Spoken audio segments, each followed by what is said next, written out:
नमस्कार, शिक्षालय में आप सभी का बेहद स्वागत है। मेरा नाम है Renu Yadav. Metals non metals का एक बहुत ही बेहतरीन क्वेश्चन है, आइए सॉल्व करते हैं। ये स्टेटमेंट जो मैंने यहाँ लिख रखा है एक क्वेश्चन के फॉर्म में भी आ सकता है।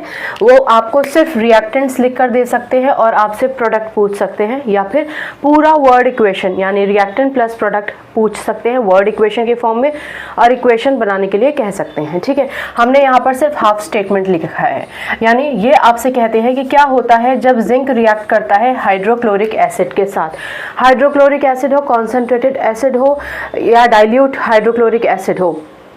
दोबारा से सुनिए, सिर्फ hydrochloric acid, dilute hydrochloric acid या कॉन्सेंट्रेटेड हाइड्रोक्लोरिक एसिड, किसी भी शब्द का इस्तेमाल करें, फॉर्मूला हमेशा HCl ही रहेगा। ठीक है, तो ये रिएक्शन प्रोसीड होगा और प्रोडक्ट क्या बनेंगे वो सब जानने से पहले एक बार फिर से बेस सुनिए, क्योंकि इस क्वेश्चन के साथ एक और अटैच्ड क्वेश्चन आ सकता है और वो आपसे पूछ सकते हैं कि जब जिंक हाइड्रोक्लोरिक एसिड के साथ रिएक्ट करता है तो उतना रैपिडली रिएक्ट नहीं करता जितना कि जिंक करता, जितना कि एल्यूमिनियम करता है। ठीक है, चलिए सबसे पहले बेस कॉन्सेप्ट, जिन बच्चों का बेस क्लियर है वो वीडियो आगे बढ़ाकर देख सकते हैं।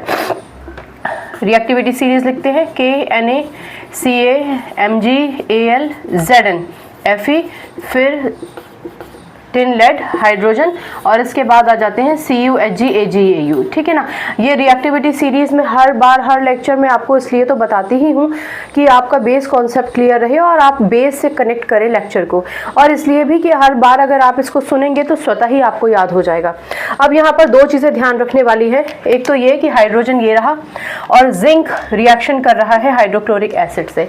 अब आप ये तो समझते हैं अब तक के लेक्चर्स को अगर आपने ध्यान से सुना है कि जिंक हाइड्रोजन को उसकी जगह से डिस्प्लेस करेगा। डिस्प्लेसमेंट रिएक्शन का ये एक इक्वेशन है। ठीक है ना, तो जिंक हाइड्रोजन को उसकी जगह से डिस्प्लेस करेगा, यानी जिंक इसको डिस्प्लेस करने के लिए, तो ये देखिए जिंक ऊपर है और हाइड्रोजन नीचे है। इसका मतलब क्या हुआ, जिंक ज़्यादा पावरफुल है हाइड्रोजन से, तो ऑफ कोर्स जिंक हाइड्रोजन को डिस्प्लेस कर देगा और उसके साथ जो अटैच्ड Cl है उसके साथ कंबाइन करके एक प्रोडक्ट बनाएगा। इतनी बात समझ में आ गई।